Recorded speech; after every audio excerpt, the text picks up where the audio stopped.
नमस्कार, आप देख रहे हैं मनी सेंट्रल और मैं हूं आपके साथ विशाल शर्मा। क्या देश के बड़े अफसर हर काम खुद करने की कोशिश करते हैं? क्या देश के बड़े नौकरशाह खुद को अपरिहार्य यानी इंडिस्पेंसेबल मानने लगे?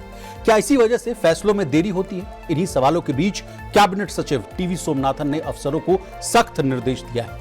इस बार क्या कहा है टीवी सोमनाथन ने? खास बात यह है कि पिछले 2 वर्षों में यह उनका ऐसा पहला पत्र नहीं है। इससे पहले भी वे मीटिंग्स, फाइलों और कामकाज के तरीकों पर कई अहम सलाह दे चुके हैं। आखिर इन चिट्ठियों के पीछे क्या मकसद है और सरकार किस तरह की ब्यूरोक्रेसी बनाना चाहती है, जानने और समझने की कोशिश करेंगे।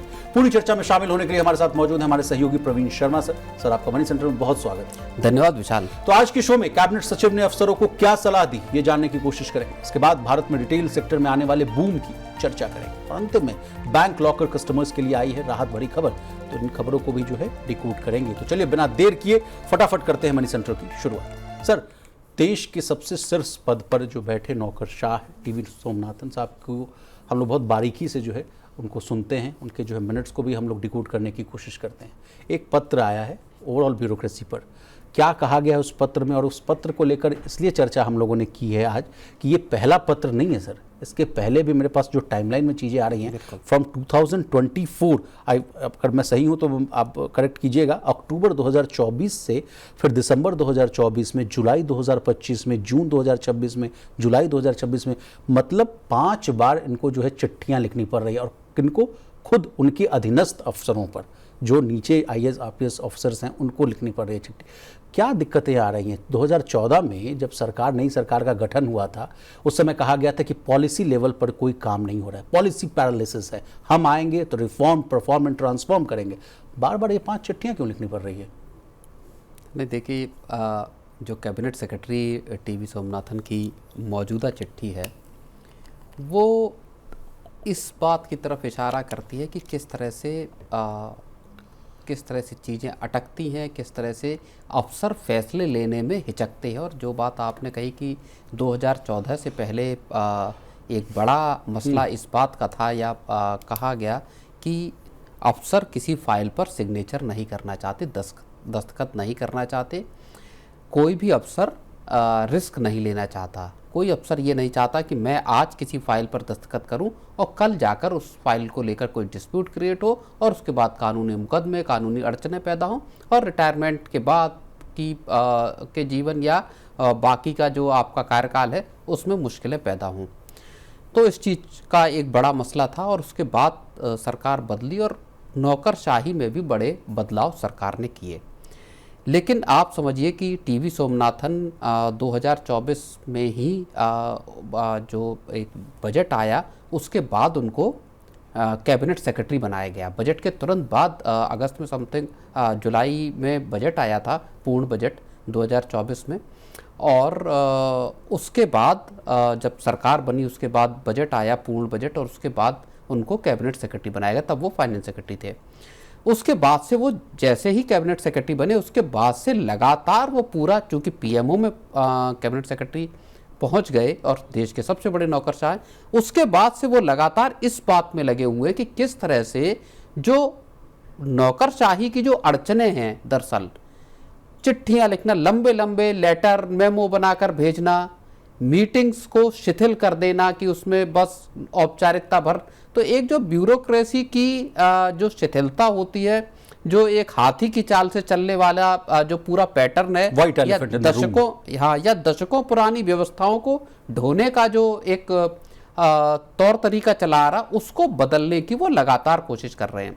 और इसी क्रम में जो जैसा आपने बताया कि 5 चिट्ठियाँ अक्टूबर 2024 में लिखी, जिसमें उन्होंने कहा कि साहब जो DO लेटर्स हैं इनको शॉर्ट किया जाए। DO लेटर्स मींस मतलब जो हर महीने पीरियोडिक चिट्ठियां PMO के पास जाती हैं कि किस मंत्रालय में क्या अपडेट है, क्या कोई सिग्निफिकेंट काम किया जा रहा है, जिसकी जानकारी प्रधानमंत्री कार्यालय को होनी चाहिए। अब ये था कि कोई नए महत्वपूर्ण कार्य हो रहे हैं, उनकी जानकारी हो। मंत्रालय क्या कर रहे थे या मंत्रालय में बैठे अफसर क्या कर रहे थे कि वो जो 1960 के दशक में ये ड्यू भेजने की परंपरा शुरू हुई थी, उसमें वो पुराने नए सब तरह के चीज़ों को चिट्ठियों के तौर पर, ड्यू के तौर पर उठाकर पीएमओ को भेज रहे थे, कई कई पन्नों की। इस पर उन्होंने टीवी सोमनाथन ने सबसे पहले आपत्ति जताई कि साहब ये इतने लंबे, इतने कई कई पन्ने के जो चिट्ठियाँ हैं, इनको कौन पढ़ेगा, इसमें से मूल बात जो है या ताज़ा तरीन क्या अपडेट है उसको कौन निकालेगा।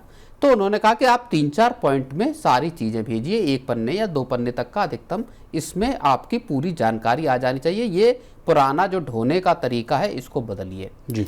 उसके बाद फिर आपका अगले साल जुलाई में फिर उन्होंने चिट्ठी लिखी और उसमें उन्होंने कहा कि साहब कई एनजीओस, कई कारोबारी, कई और दूसरे अलग अलग वॉक्स ऑफ लाइफ के से जुड़े हुए लोग अपने मसलों को लेकर अफसरों से मिलना चाहते हैं।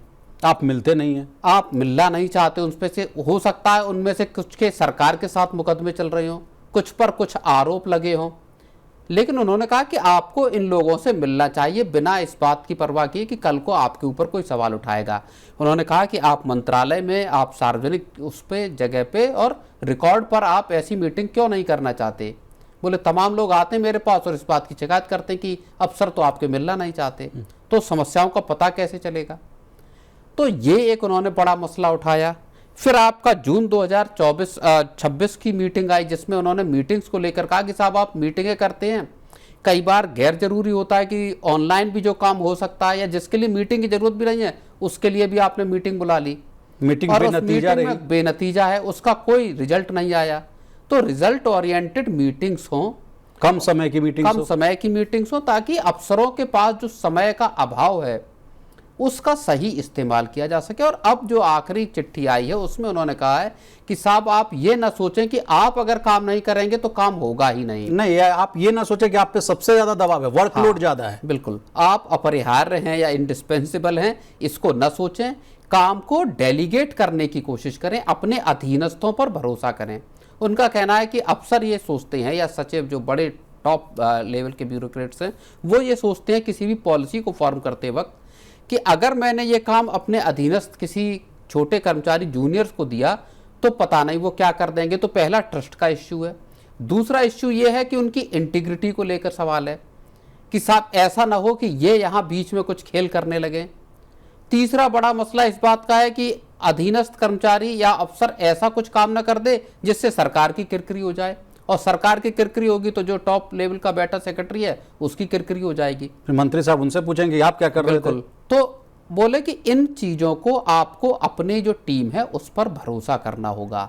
तो मेरा अगर हम इन सब देखिए, और हम चूंकि मनी सेंट्रल में लगातार पॉलिसी से जुड़ी चीजों की बात करते हैं विशाल, केवल और केवल घटना को बताने की कोशिश नहीं करते कि मौजूदा वक्त में क्या चल रहा, हम उसके मैक्रो या हम उसके ब्रॉडर एस्पेक्ट्स को लगातार समझने की कोशिश करते हैं। और सरकार, मुझे लगता है कि अब जब जो टीवी सोमनाथन जो सबसे बड़े ब्यूरोक्रेट हैं देश के, अगर वो इस तरह की चिट्ठियां लिख रहे हैं, इसका मतलब ये है कि जो ब्यूरोक्रेटिक सेटअप है उसकी जो एक शिथिलता या उसमें जो एक जड़ता का भाव है उसको खुद सबसे जो बड़े अफसर हैं उनको समझ में आ रहा है या उनको वो चीज़ें दिखाई दे रही कि किस तरह से जो काम किए जा सकते हैं, जिनकी रफ्तार बढ़ाई जा सकती है, उनकी रफ्तार बढ़ाने में अफसर खुद बाधक बने हुए विचार। एग्जैक्टली। और सर एक और पॉइंट है वो भी हम आपसे समझ लेंगे। कहा जा रहा है कि फाइलें बहुत ज़्यादा स्तरों से होकर नहीं गुजरनी चाहिए, ये भी बात कही जा रही है कि फटाफट जो आप कहते हैं ईज ऑफ डूइंग बिजनेस, तमाम तरह की चीज़ों को कहा जाता है ना कि ईज लाएंगे हम उसमें, तो इन सब मामलों पर भी जो है सोचना चाहिए, विचार करना चाहिए। मुझे लगता है कि इस मामले में भी अब भी वही चीज़ संभवतः क्या जो अफसरों पर हावी है, जिसकी तरफ जो कैबिनेट सेक्रेटरी है वो इशारा कर रहे हैं कि अफसर अभी भी किसी फाइल पर दस्तखत करने से बचना चाहते हैं, किसी भी तरह की का रिस्क लेने से अफसर बचना चाहते हैं और इसीलिए इतनी प्रोसेस से उसे गुजारते हैं ताकि किसी भी तरीके का।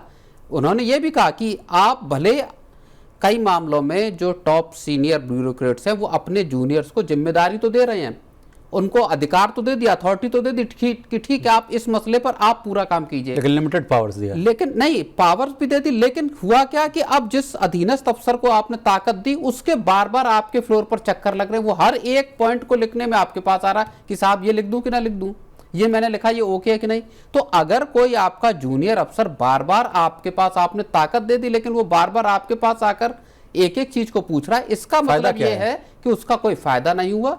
आप पूरे के पूरे अधिकार दीजिए, एक बार जब समग्र रूप से चीज आपके पास आ जाए उसके बाद उसको रिव्यू कीजिए, तब उसको आगे बढ़ाइए। सर मुझे याद आ रहा है कि कई बार हम लोगों ने मनी सेंट्रल में इस बात को भी जो है डिस्कस करने की कोशिश की कि कई ग्लोबल ब्रोकरेज हाउस की रिपोर्ट्स में भी ये बात लिख कर आई, सामने आई कि इंडियन इकोनॉमी के चक्के में अगर कोई रुकावट है तो वो है लाल फीताशाही, ब्यूरोक्रेसी जो है वो एक बड़ा फैक्टर है जिस तरह से जो है चीज़ें आगे नहीं हो पा रही। प्लस दूसरा इंसिडेंट जो मुझे याद आ रहा है, कस्टम्स वाला न्यूज़ याद कीजिएगा सर, वहाँ पर एक जो है बिजनेसमैन ने कह दिया कि भाई अब मैं यहाँ व्यापार कर ही नहीं सकता हूँ, मैं अपना सारा धंधा जो है वो बंद करके विदेश चला जाऊँगा क्योंकि यहाँ बड़ी दिक्कतें हैं, करप्शन है, अधिकारी सुनते नहीं हैं, कोई भी अगर चीज़ पॉलिसी लेवल पर करनी हो तो इतनी लंबी चौड़ी लेंदी प्रोसेस है, हम उससे नहीं पार हो पाएंगे। आप क्या समझते हैं, क्या बातों से सहमत हैं या नहीं? नहीं देखिए, इन सरकार ने, देखिए एक चीज़ समझिए कि 2014 तक की जिस चीज़ को लेकर प्रधानमंत्री नरेंद्र मोदी की अगुवाई में सरकार आई, उसने ये कोशिश की, सरकार ने ये कोशिश की और पूरे सेटअप को में बड़े बदलाव भी किए गए इस पूरे ड्यूरेशन में, ताकि चीज़ों को स्पीड अप किया जा सके। ईज़ ऑफ डूइंग बिजनेस हो या आम लोगों के से जुड़े हुए फैसले लेने हो, जनधन से जुड़ा हुआ फैसला हो या बाकी के तमाम फैसले हों, सरकार ने कोशिश ये की कि एक जो जड़ता है वो दिखाई न दे, वो उसको दूर किया जा सके।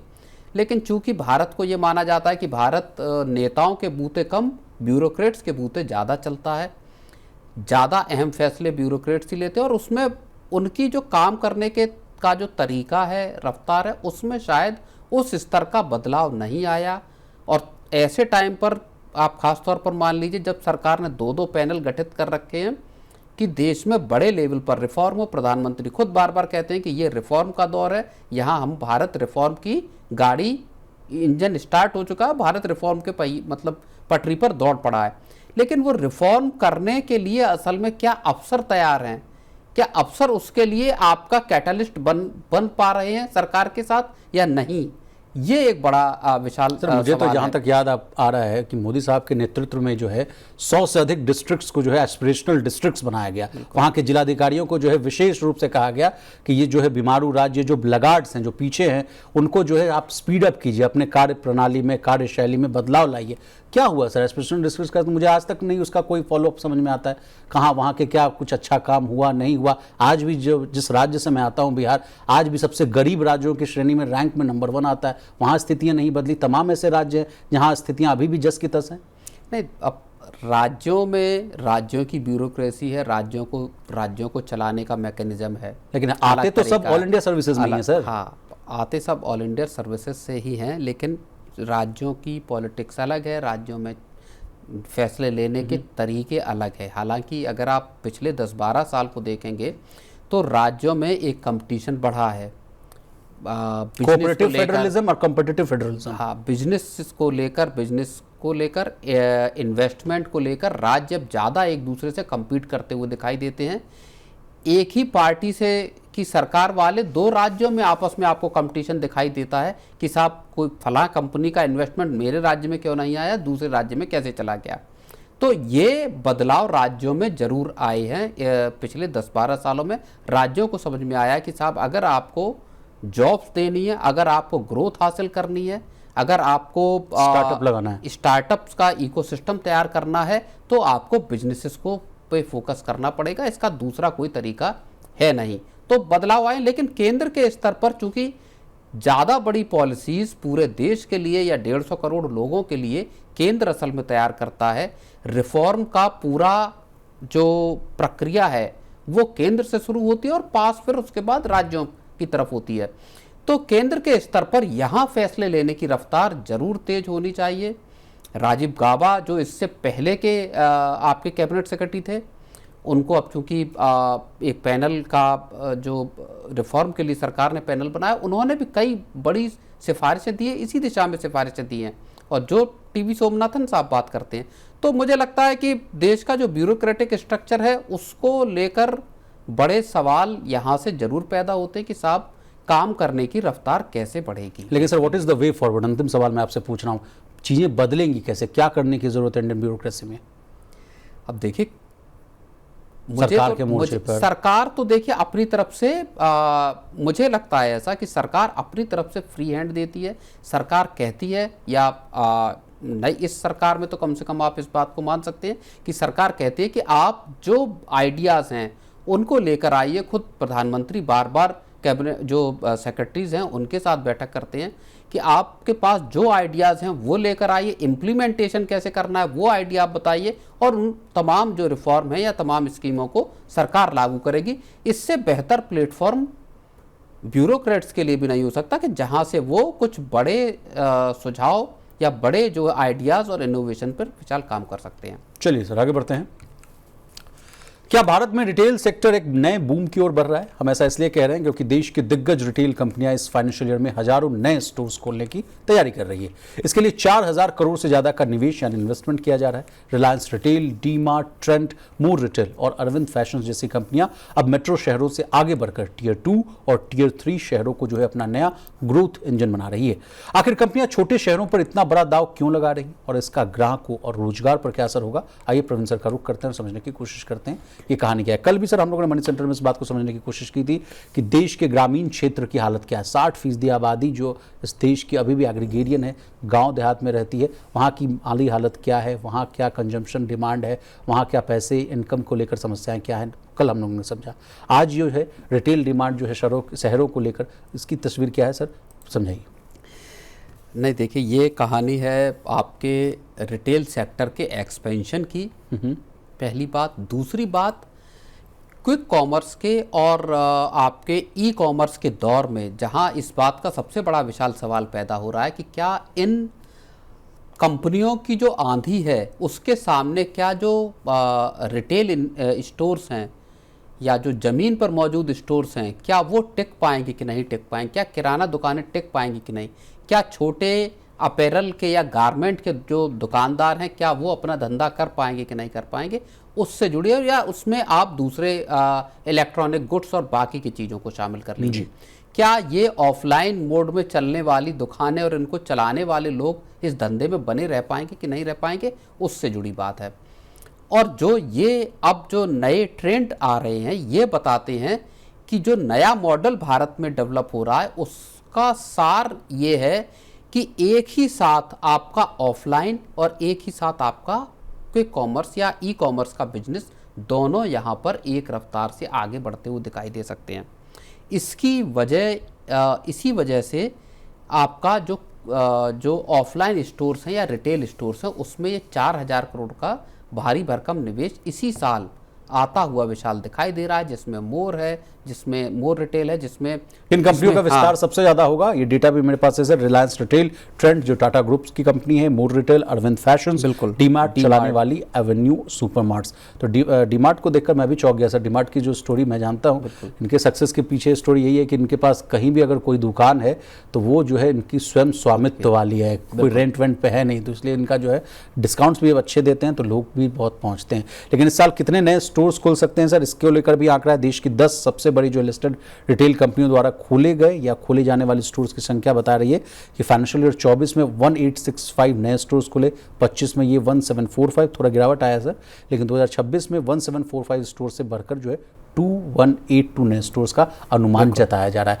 क्यों इतनी बड़ी जो है जंप ग्रोथ की संभावनाएं क्यों बढ़ा रही है कंपनियां स्टोर, ये अगला सवाल आपसे।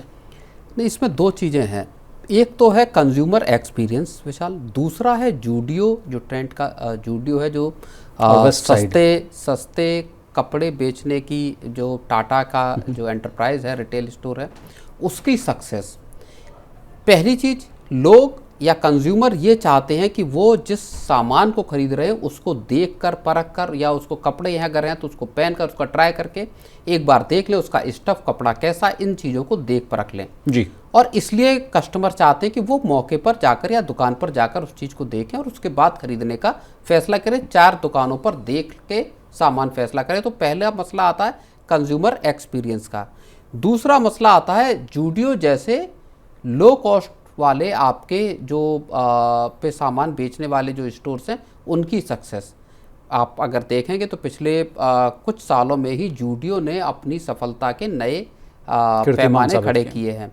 और इसने तमाम जो रिटेल स्टोर्स हैं, चाहे अपरेल के सेक्टर में हो चाहे बाकी दूसरे सेक्टर में हो, उनको एक मौका दिया है कि वो यहाँ पर अब ऑफलाइन स्टोर भी उतने ही पैमाने पर खुलें। यानी कंपनियां जो रिटेल सेक्टर में मौजूद हैं वो ये चाहती हैं कि धंधा केवल और केवल एक चैनल के जरिए चलाया जाना मुमकिन नहीं है। आपको दोनों चैनलों पर, यानी या ओमनी प्रेजेंस जिसको बोलते हैं, ओमनी चैनल, उस पर आपको आना पड़ेगा। Omni channel mean sir offline भी और ये ऑनलाइन भी। आपको कॉमर्स में भी, ई कॉमर्स में भी रहना है और आपको अपने स्टोर्स भी खोलने। और इसीलिए आप अलग अलग, चाहे मोबाइल की बात कर लीजिए, कंपनियां चाहती तो पूरा का पूरा अपना स्मार्टफोन की बिक्री का काम कोई कॉमर्स के जरिए या ई कॉमर्स के जरिए दे सकती थी। लेकिन आप देखिए हर मोबाइल कंपनी के अपने स्टोर्स हैं जिनके जरिए आप देखिए एप्पल ने भारत में अपने स्टोर खोले, इसी वजह से खोले। अदरवाइज एप्पल के स्टोर्स को या एप्पल के फ़ोन को बेचने के लिए ऑनलाइन का बिजनेस अच्छा खासा था जी। तो ये एक नया ट्रेंड भारत के बाजार में विशाल उभरता हुआ दिखाई दे रहा है। चलिए अब शहरों वाला मामला भी समझ लेते हैं सर। कहा जा रहा है कि अब जो अधिकांश कंपनियां जो हैं वो टियर 2 और टियर 3 सिटीज़ पर फोकस कर रही हैं। ये लॉजिक क्या है सर? क्या वहाँ से ज़्यादा जो डिमांड, कंज्यूमर डिमांड है, वो आता हुआ दिख रहा है? बिल्कुल, देखिए शहर, बड़े शहर जो मेट्रो हैं उनमें एक तो सैचुरेशन दिखाई दे रहा है बिजनेस को लेके, कारोबार को लेके। वहाँ सभी लोगों के पास सब चीज़ है, सब चीज़ें हैं या एक सर्टेन डिमांड है, उसको फुलफिल करना है। छोटे शहर दरअसल अभी अनटैप्ड एरिया हैं। इसमें आप एक चीज़ और भी है, वो ये है कि जो ये माना जाता है कि छोटे शहरों में पैसा कम है।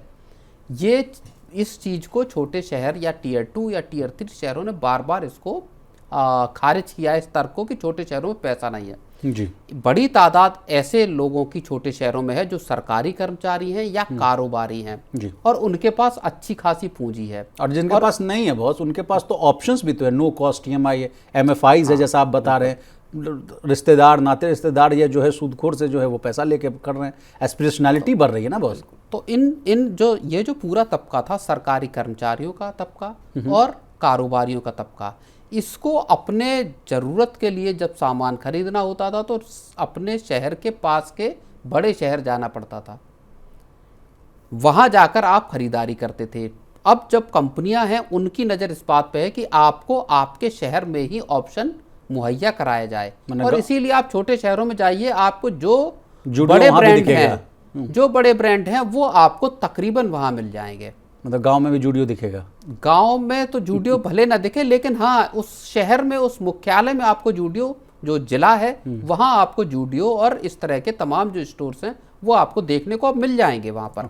तो the overall picture, Reliance retail आपको मिल जाएगा। आप किसी शहर में चले जाइए, टियर 2 टियर 3, वहाँ पर रिलायंस रिटेल मिल जाएगा, वहाँ विशाल मेगा मार्ट मिल जाएगा, वहाँ इस तरह के तमाम आपको रिटेल नेटवर्क। और कंपनियों को ये लग रहा है कि इन शहरों में जो सबसे पहले पैठ बना लेगा वही बाजी मार लेगा, उसको आगे का बिजनेस में उसको बढ़त मिल जाएगी। लेकिन सर एक लास्ट सवाल, the overall the bigger picture की बात की जाए, इकोनॉमिक फ्रंट पर, इंडियन इकोनॉमी की बात की जाए, तो ये तस्वीर अच्छी दिख रही है? लोगों को खरीदारी करने का मन है, एस्पिरेशनैलिटी बढ़ रही है, डिमांड्स आ रही है, गांव से आ रही है, टियर 2 टियर 3 शहर से आ रही है?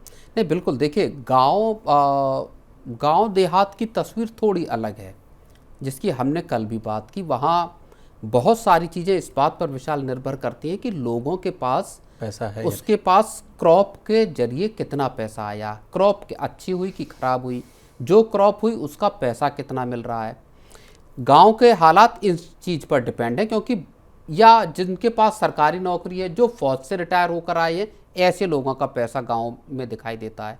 लेकिन जो शहर हैं, जिला मुख्यालय हैं, वहाँ आपको बड़ी तादाद मिलेगी सरकारी कर्मचारियों की, स्कूल टीचर्स की, पुलिस में काम करने वाले लोगों की और दूसरे विभागों की, और फिर कारोबारियों की, जिनके पास ठीक ठाक पैसा है। कंपनियों की नज़र ऐसे लोगों पर है और ये इकॉनमी आपकी अच्छी खासी तरह से फल फूल रही है। कंजम्पशन का पैटर्न भी धीरे धीरे बढ़ रहा है, एस्पिरेशंस बढ़ रही हैं। जिसके पास 20-30 हज़ार का फ़ोन था वो आईफोन लेना चाहता है। तो ये अब अगर आपके शहर में ही आईफोन मुहैया हो जाएगा तो लोग उसको खरीदना चाहते। तो एक एस्पिरेशंस का जो गैप है बड़े शहर वर्सेस छोटे शहर, वो मुझे लगता है कम होता जा रहा है। चलिए सर आगे बढ़ते हैं। एक समय था जब सरकारी बैंकों के लॉकर भी जो है पूरी तरह सुरक्षित नहीं माने जाते थे। हर साल चोरी के कई मामले सामने आते थे, लेकिन अब हालात बदल गए।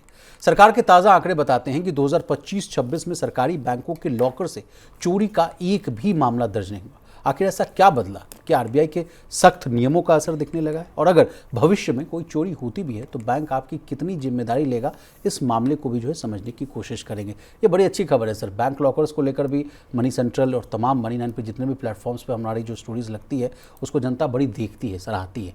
बैंक लॉकर को लेकर अब ये नया जो डेटा आया है वो क्या तस्वीर पेश कर रहा है?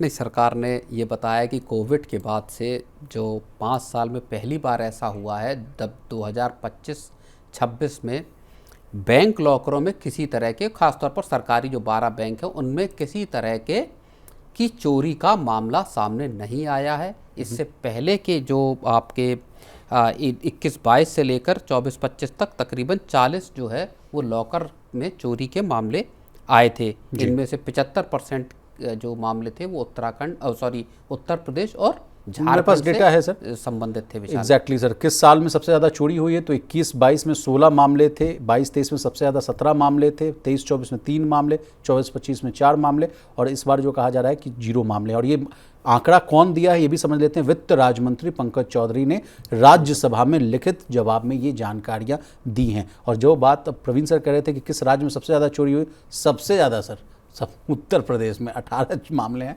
झारखंड में 12 मामले हैं, महाराष्ट्र में 5, आंध्र प्रदेश में 1, बिहार, छत्तीसगढ़, गुजरात, हरियाणा में 1-1 मामले हैं। यानी कुल 40 मामलों में करीब 75%, जैसा आपने कहा सर यूपी में। सर यूपी में ही सबसे ज़्यादा क्यों चोरी डकैती हो रही है सर?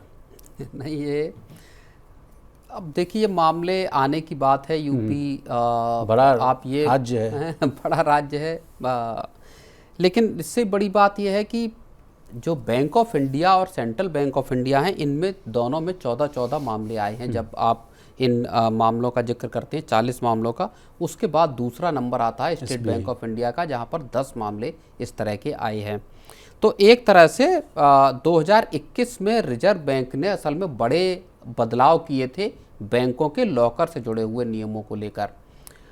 उसमें केवाईसी शामिल थी, उसमें लॉकर की सेफ्टी सिक्योरिटी से जुड़े बैंकों को कई निर्देश विशाल रिजर्व बैंक ने दिए थे। और माना यह जा रहा है कि उसके बाद से स्थितियों में बदलाव आना शुरू हुआ जी।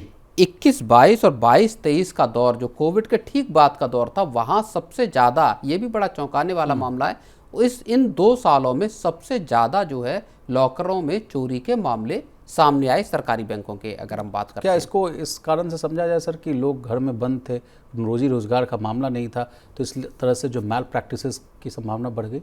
हाँ बिल्कुल। और देखिए, कई मामले ऐसे हैं जहां पर कि बैंक के कर्मचारी संलिप्तता खुद इन मामलों में शामिल पाए गए।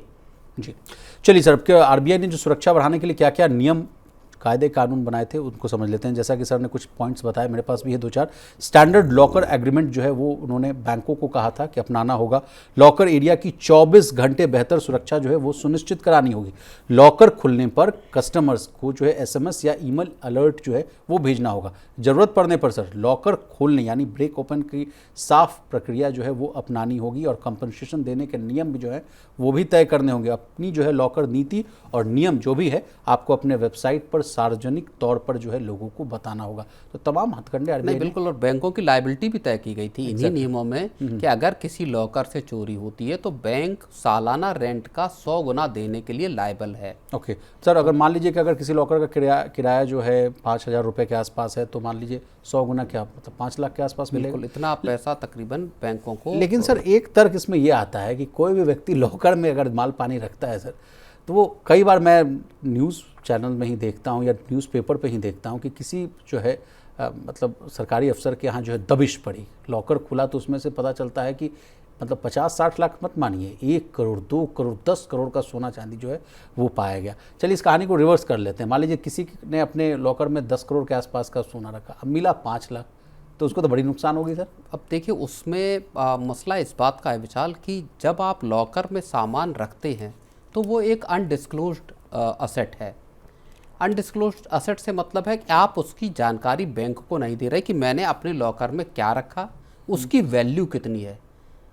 अब बैंक इस बात से नावाकिफ़ है कि आपके लॉकर में क्या सामान है, और ये गोपनीयता भी इसीलिए रखी गई है कि अगर बैंक को पता चल जाएगा या बैंक के कर्मचारियों को पता चल जाएगा तो कल को इस बात के लीक होने की भी आसार हैं। दूसरी बात यह है कि हो सकता है बैंक के कर्मचारी फिर आपका लॉकर का नंबर पता है, वहाँ से उसको सीधा ब्रेक ओपन किया और वहाँ से निकाल लिया, तो ये तो गोपनीय चीज़ रहती है। अब ऐसे में ये एक बड़ा वेग सा मामला है। मान लीजिए मेरे 1000 रुपये का भी सामान ना हो और मैं कह दूँ साहब मेरे पास तो 10 लाख रुपए का सोना चांदी रखा हुआ था। मेरे दोनों चीज हो सकती है। बिल्कुल, मेरे तो दादा दादी के जमाने के जो है गहने थे वो मैंने लॉकर में रखे हुए थे, इतनी तारीख को मैंने रखे थे, जब आपने लास्ट टाइम लॉकर ओपन किया हो बोले तब मैंने आके इसमें जमा किए थे, अब आप उसका मुझे मुआवजा दीजिए।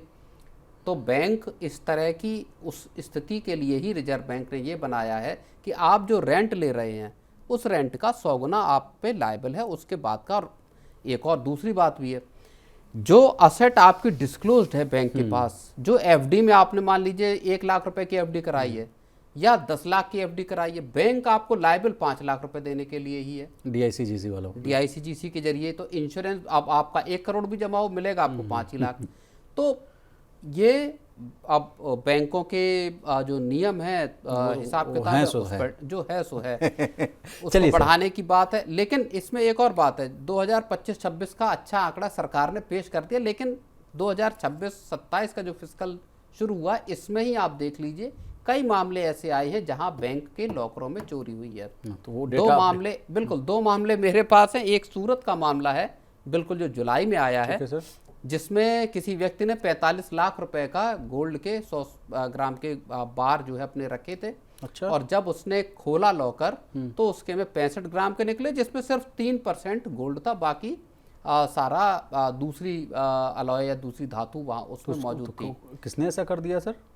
अब ये सवाल है, अब बैंक उसकी जांच कर रही है, शिकायत की गई है पुलिस में। तो एक चोरी का केस ये है, एक फिरोजाबाद का है, इसी जून का केस है, जिसमें आप समझिए कि बैंक ऑफ इंडिया की ही ब्रांच है और उसमें जो बैंक के जो लोन अगेंस्ट जो गोल्ड ज्वेलरी के बदले जो लोन दिया गया था उसमें सोने के 96 पैकेट गोल्ड के वो लॉकर से लापता है। जो लॉकर का इंचार्ज था वो गायब है। पुलिस उसको धरपकड़ की कोशिश कर रही है। अरबों करोड़ों का मामला है सर। बिल्कुल, ये करोड़ों रुपए का मामला यहाँ पर है, जो जिसमें माना ये जा रहा है कि बैंक के कर्मचारी की ही संलिप्तता है। चलिए, एक जाते जाते वैल्यू एडिशन ले लीजिए। अगर लॉकर का सामान चोरी हो जाए तो क्या बैंक जिम्मेदार होगा? तो इसका जवाब है हाँ, लेकिन कुछ शर्तों के साथ।